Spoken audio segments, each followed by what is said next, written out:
Welcome to the MMA Fan Podcast. Ladies and gentlemen, I give you Stu and Blake. Yeah, we'll get on to the actual the proper interview now. Jojo, I've read that you got into martial arts sort of by mistake, that your brother was going to a class and his mate didn't turn up, so your mum said, "I'll go and keep him company." And I suppose the last thing that she was expecting is that you were going to then go on and make a career out of it. So how did that come about? Yeah, and still to this day, she's like, "Man, could you not just been in the beauty pageants? Like, picking a sport that you get punched in the face is not really it for anyone's mom. I don't think that's the dream that they would wish for their sons and daughters. But yeah, she still gives me crap about that, but she supports it, and she's seen, like, I feel like she probably saw, like, I was kind of lost, like I was swimming and doing my schoolwork, but I didn't feel like I got that connection with anything. I didn't really like school. I was kind of falling out of the love with swimming, and then I think she just saw how passionate I was for this. Like, even after the first day, I was like, "Oh my gosh, I love this." That's amazing. And then to sort of fast track a little bit, you obviously got to a ridiculously high level at Muay Thai, and then moved into UFC to be the first woman out of Scotland to compete in the UFC. And I want to ask questions about the pressures of that, because I was at UFC Glasgow and watched you fight there. And I've been to quite a few events, and I've never heard a crowd like I heard that night. And before I think it had even got to your fight, the chants of Stevie fucking Ray and the bagpipes and stuff was just like, I've got goosebumps thinking about it now, Joe. And then it just went another level when you walked out. And I just wonder, how do you deal with the pressure of knowing that, and the weight of expectation of fans, and the fact that the whole of Scotland's got your back? Like, how do you process that? Like, when I'm looking back on it, I still get goosebumps, like what you were saying. But for me, I just remember that feeling, and I wasn't really feeling pressure. I was just feeling like this. Like, I was proud, and I felt like, man, this is awesome. I've just, like, looking back on it, it's great, because I'm like, that's like, I always remember myself in front of a bag, like, before anyone was in the gym or when everyone had left. And I was just in my own little world, like, just doing this because I love it. And then, like, fast track to the way, like, that planned out, and my dedication to just standing in front of the bag for hours and, like, just being a loner, and, like, fast track to all these people, like, in this arena, like, raising the roof for me coming out and fighting. And then I think that was the one that I was still in that moment, and then I get hit by Courtney, and I was like, "Oh, wait a minute, are we not supposed to touch gloves?" But I was living in that moment and thinking, man, this is amazing, like, how far I've came. And yeah, there's always going to be pressure, and there's still pressure, but I loved it. I just loved that I had the support, and I could do that. I could be there and do it.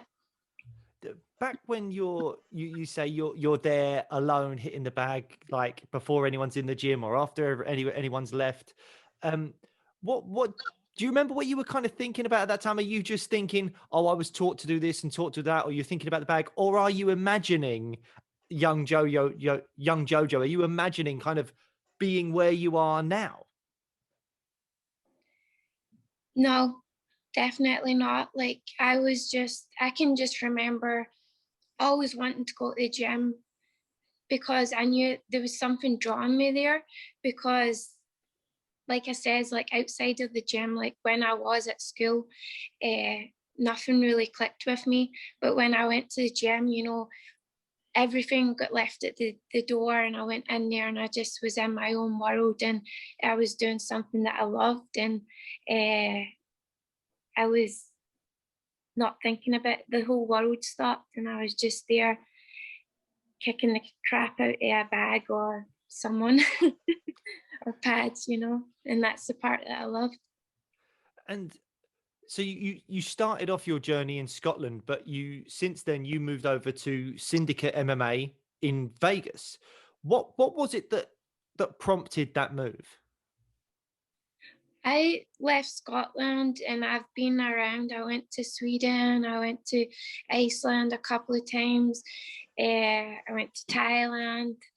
I was just kind of at the stage of my life, like knowing that there was something better out there.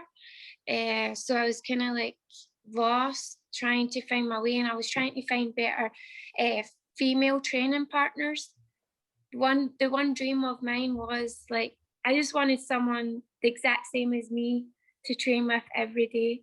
And in Scotland, as you guys know, that it's not very big out there. And I had maybe a couple of Muay Thai girls, but the MMA, it was like mostly training with guys. So I left, and my first move was to TriStar in Montreal, because I knew they had a few girls. But when I got there, the girls weren't there. Oh. And I kind of like, oh geez, I've got all my suitcases and I'm here. So I tried to make it work, and I was there for like a year, just under 2 years, I think. And it kind of didn't really work well, because I did still really have that fire, and I wanted female training partners. So then a lot happened, went to Australia, went different places, and then ended up in Las Vegas. And that's where Syndicate came into play, and where I am now. And we call ourselves the Syndichicks, and there's like 12 of us. And so now every time I turn up, there's always girls to train with, and I love it, because you know that girls are different in this sport, and their bodies are different. We're more aggressive, and so it's a different dynamic when you're training with female training partners. So you go to Syndicate MMA. You've now got the Syndichicks. I know you've spoken very highly of Roxanne Modafari, one of your friends out there as well that trains with you. But what you also find is your now fiance, John Wood. So, I mean, I directed a short film that my wife wrote a couple of years back, and the whole experience was amazing. It was a wonderful experience, but sometimes when I was trying to give her some notes, it didn't always go down very well. So I mean, if you're then having like John is your coach and you are the fighter, what are the pros to having a relationship where you're so close to the person outside of the octagon, and then they're coaching you inside? And are there any negatives as well? Because I have also seen a clip on Insta of you accidentally kicking him in the balls at one point. And I suppose that's either a positive or a negative, depending on how well John's behaved that week. Yeah. Well, I'm finding out there's a lot of pros, especially when a pandemic happens. Yes, of course. Yeah, you must be able to, you've got your own, you're living in with your private trainer. Yeah. Even though I know it's not really the same, because it's not like I can spar with him, because he's a big guy and he would probably hurt me if he got the chance to actually spar me. But I feel like, at the very start, we were like, I don't know about this, but we worked in those kind of things, like, you know, keeping things separate. He done really well at that, and I done really well at it. So it worked, and it just worked. So there was no issue there. I mean, there's a few times that we've had,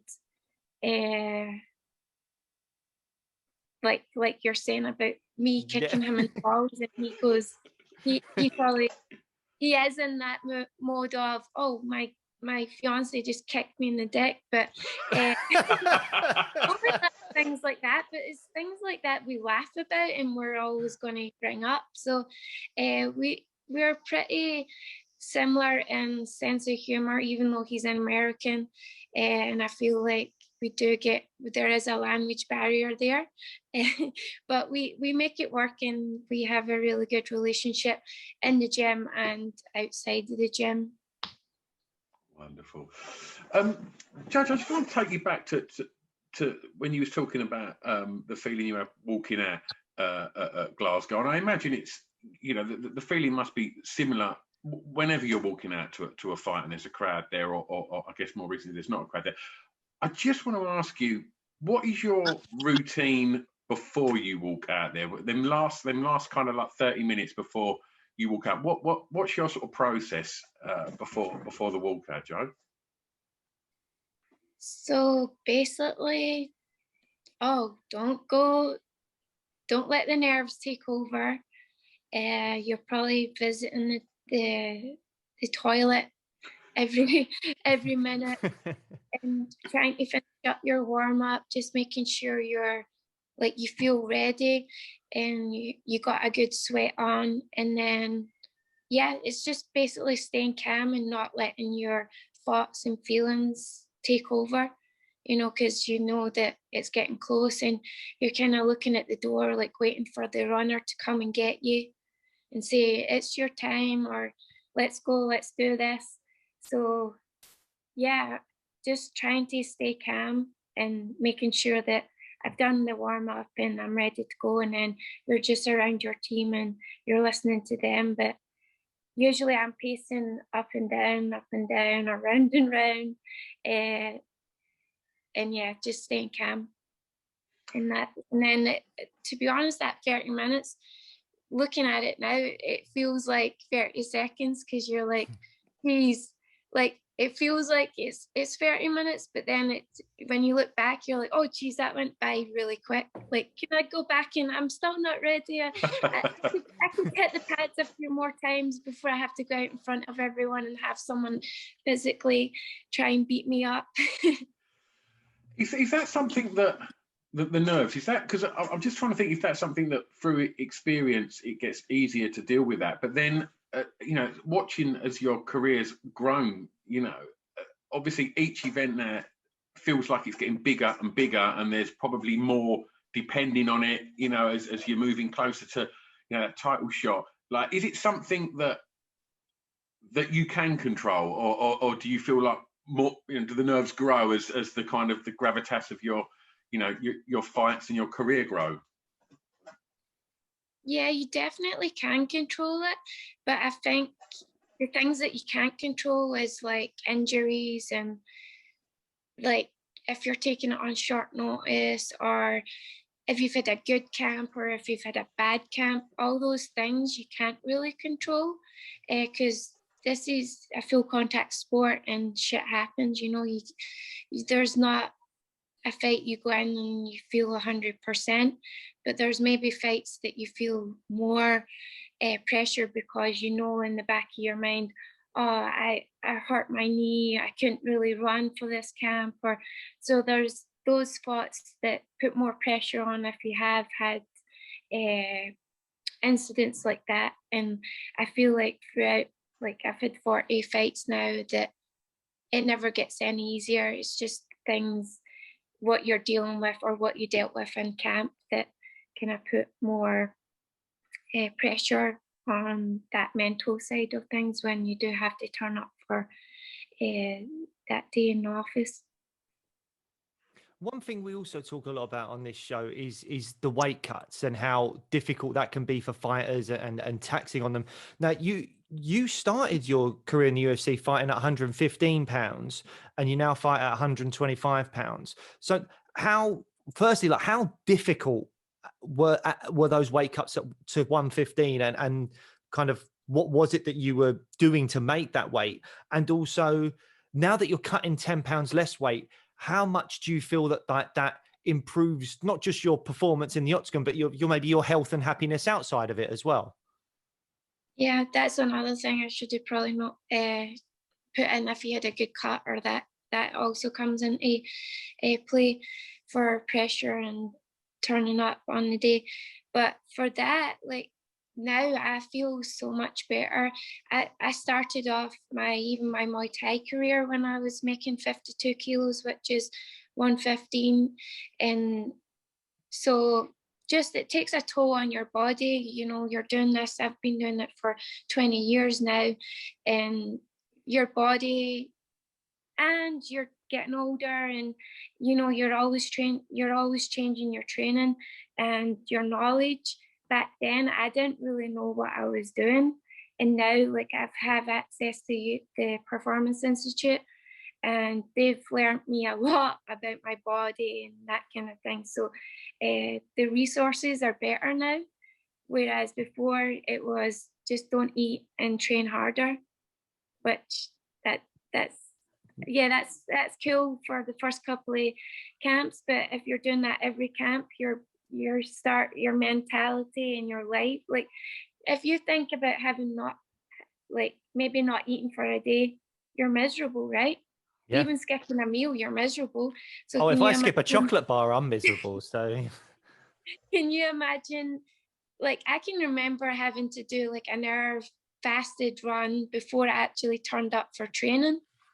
So it's like I'm already depleted. I'm already like, oh my God, I hate my life. Like, why do I have to go now and try and pay attention to technique and drill for an hour and then go live, you know? And yeah, so that did mentally and emotionally and physically drain me, and it was hard towards the end. But now 125, I feel much better. You know, I have got everything in a good balance now, and I'm more educated thanks to the Performance Institute. So I do things a little bit better now. But yeah, I'm definitely pleased that that extra 10 pounds. yeah. Well, speaking of food and stuff, Jo, the post-fight. So when all's done, what's the go-to? Usually pizza, a cookie, Oreo cookies and cream milkshake. Nice. Oh, lovely. That's a good choice. Yeah. You know, you can't get chippies over here, but that would be if I was back home, I would definitely get a chippy. Nice. With or without curry sauce? I have to have curry sauce on my fish and chips. Fish and chips? I've never tried it on fish and chips. Oh, yeah. Ah. Curry sauce from the chip shop is delicious. Oh, I always have it on chips, but I've never thought about it on a fish. Trust me, but I've changed your life today, JoJo. That's it.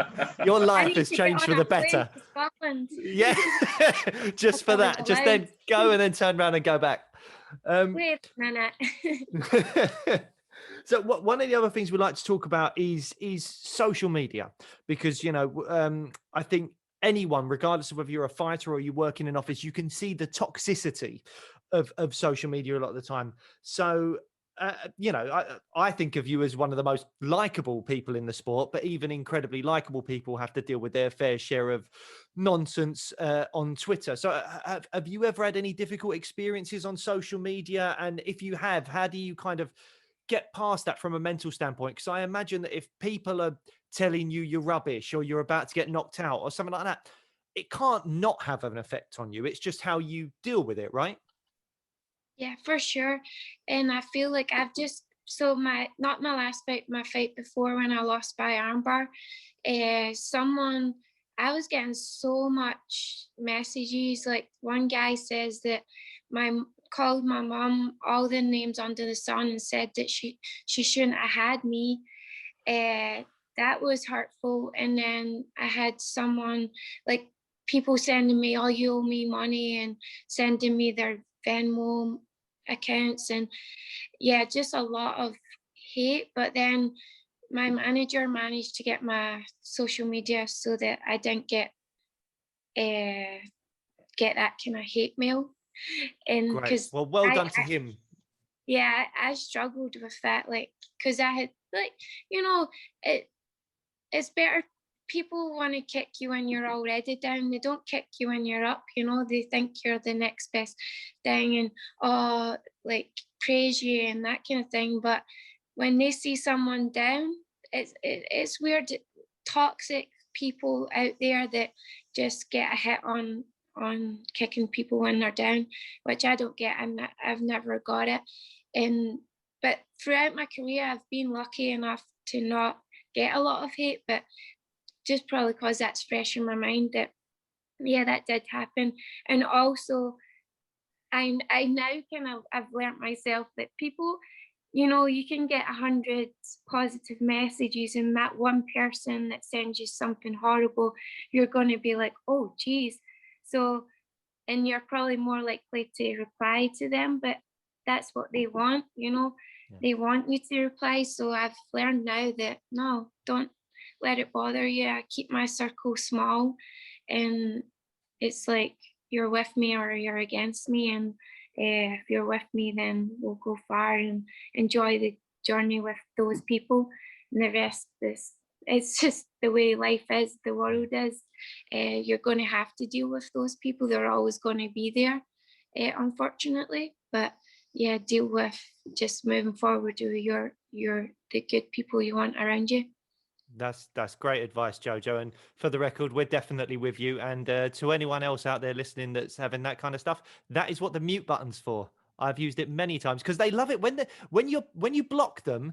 They're almost like, yay, I've been blocked by so and so, and they wear it as some kind of stupid badge of honor or something. But the mute button is just so much more effective. Yeah, I also use that too. I just try and laugh at that.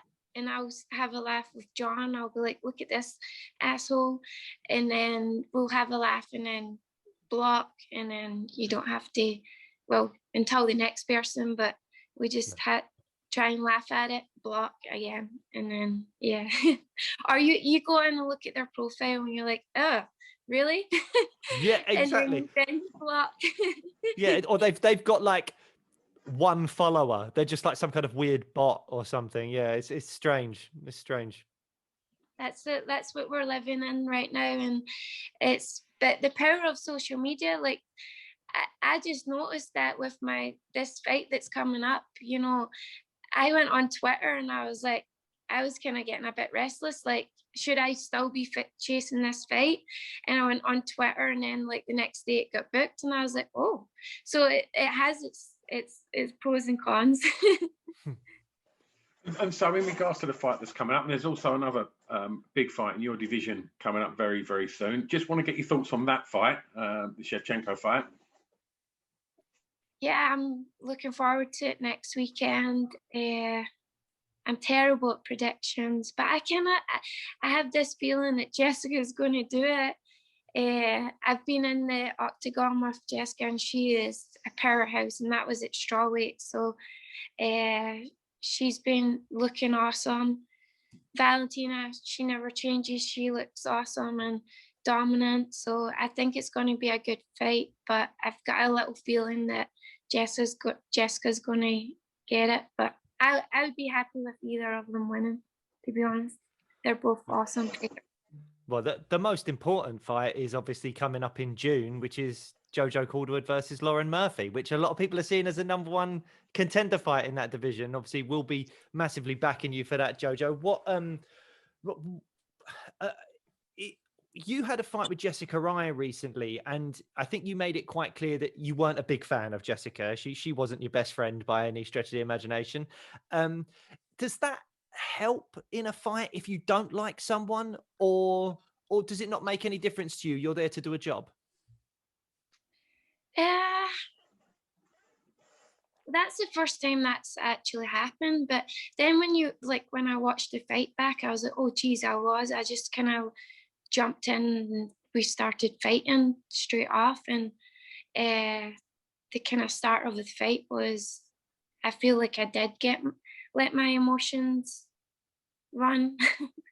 Yeah. And I was like, oh, let me get my hands on her. But I've never really had that. And it was good, and it was But no, I feel like it just doesn't really matter. And now I see her, like I still see her every day, and but that's kind of like I've fought her, got the win. Wouldn't be able to live with myself if I lost. And but I'm glad that I can come back and just like see her in the PI, but don't like pay attention to her. She's just there getting her work in like I am. But yeah, I think obviously we have to be professional, but the only thing I can see is when I look back at the fight, I probably did that little part of the emotions of I just want to get my hands on her came out, but I managed to still get the job done and still be professional, and I didn't disrespect anyone. So that was the main thing. Have you got time for one last question, JoJo, or have you got a head off? Have you got? I've got another person, but I think. Oh, you got enough first. No, you're cool. You're good.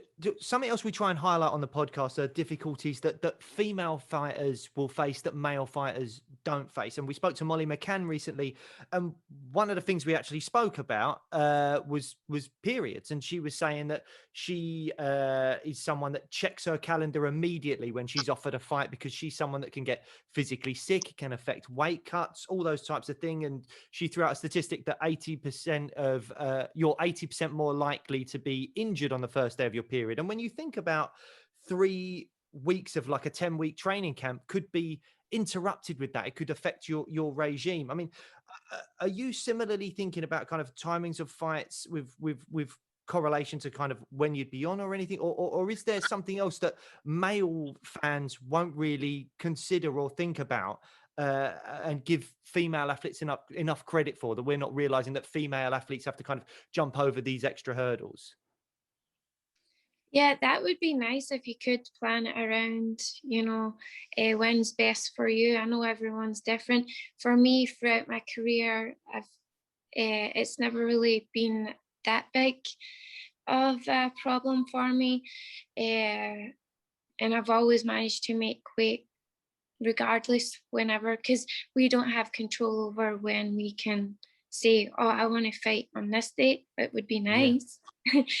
But so you kind of have to plan ahead, like what Molly was saying, and because you could have maybe that extra 5 pounds of water to cut, so you have to plan ahead. And yeah, that is a struggle of ours. And the one thing for me is just, like I says, for my career, it was struggling to find training partners, because guys, they're awesome, but sometimes they would go too hard, or they would just be stronger than you, so you would lose your confidence, or they would go really light and let you work, and that's not really realistic for the sport we're in. So yeah, my main problem throughout my career was just finding training partners, female ones. Yeah. JoJo, we're aware that we've got limited time with you, so it's been an absolute delight talking to you, and on behalf of both Blake and myself, we wish you all the best in your upcoming fight, and we can't wait to see you after that, get that belt, bring it back to Scotland, and ideally we'd love to see you defend it in Scotland again. Oh yeah, that's the plan, right? Back Hydro or somewhere here, maybe a stadium, or yeah, that would be awesome. Lovely. We'd somewhere love to see it. Where there's no roof, right? Yeah. Wonderful. Thank you so much, JoJo. No problem, Thank you, guys. JoJo. Have a good night. Thank you. All the best. Thanks, JoJo. Bye.